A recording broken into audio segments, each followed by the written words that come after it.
And our Phil LeBeau joins us right now with that exclusive interview. Phil? Thank you, Becky. I'd like to welcome in Dan Ustian, who is the chairman and CEO of Navistar International, as well as Boone Pickens, who is the chairman and CEO of BP Capital Management, as well as on the board of Clean Energy Fuels, joining us from the Navistar headquarters in Lisle, Illinois. Dan, let's talk first off. You issued your guidance today, falling short of estimates, yet at the same time, you're pointing towards the future with an announcement with Clean Energy that you plan to develop a fleet of nat gas-powered trucks. Tell us a little bit about this announcement. Yeah, Phil, here's why we're excited about it.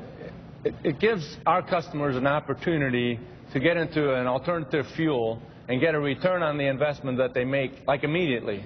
It's a great commercial answer for alternative fuels.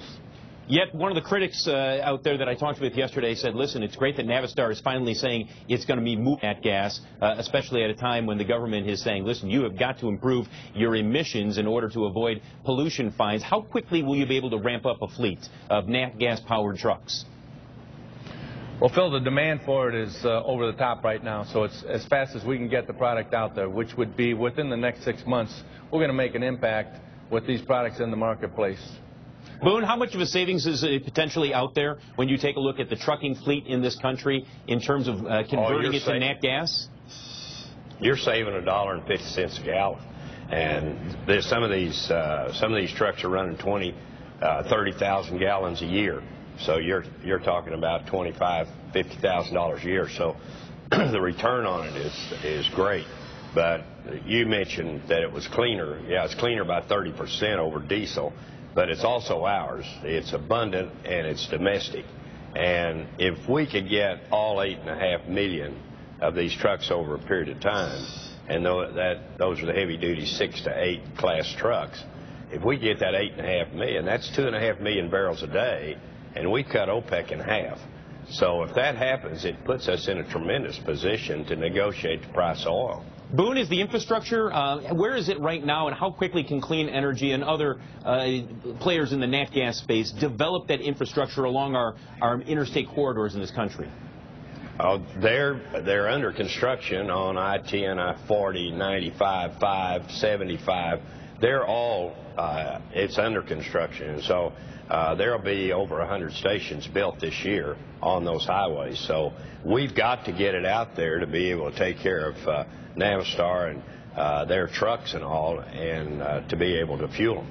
Dan, Boone talks about 8.5 million 18-wheelers out on the road in this country right now. Realistically, when do you think that we can say at least half of that fleet nat gas powered? Are we looking at something 3, 5, 7 years down the road? From your projections, when do you see that happening?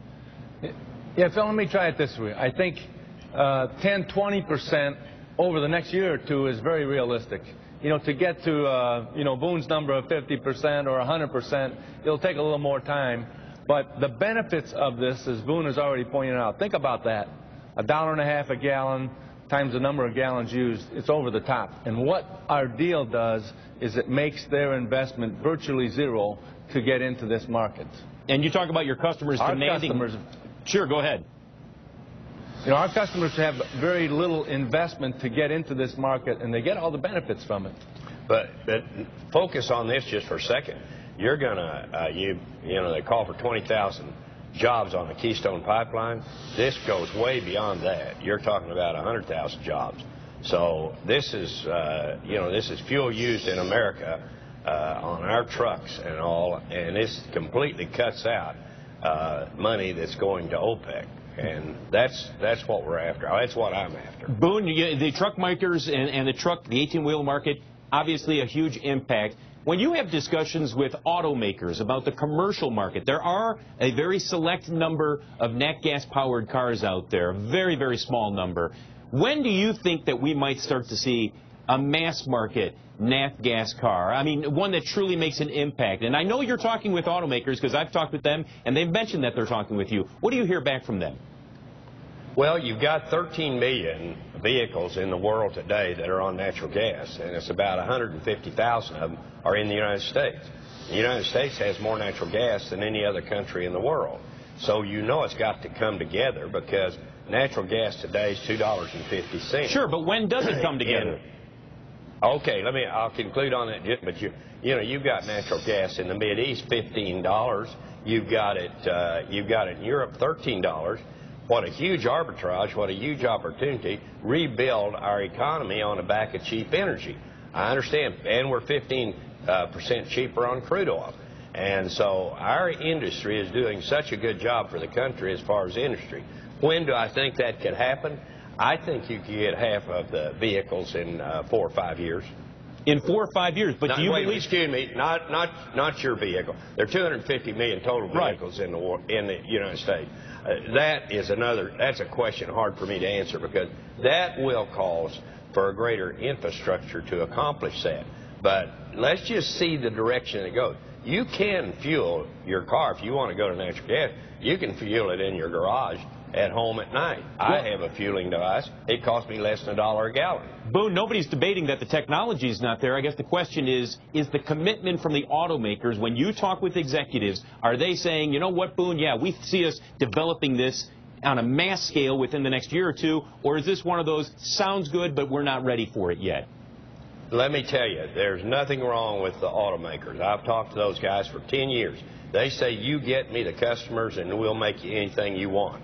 Now, today, if you went down and shopped for a natural gas passenger car in Paris, France, you'd have a choice of probably 40 vehicles. So they all know the technology. They have it. And General Motors, Ford, Chrysler, they're all, they say, just get us the customers. We'll make you the vehicles. This is all going to come together. I wish I could say it was going to come together in 6 months or 2 years or whatever. I don't have that number for you.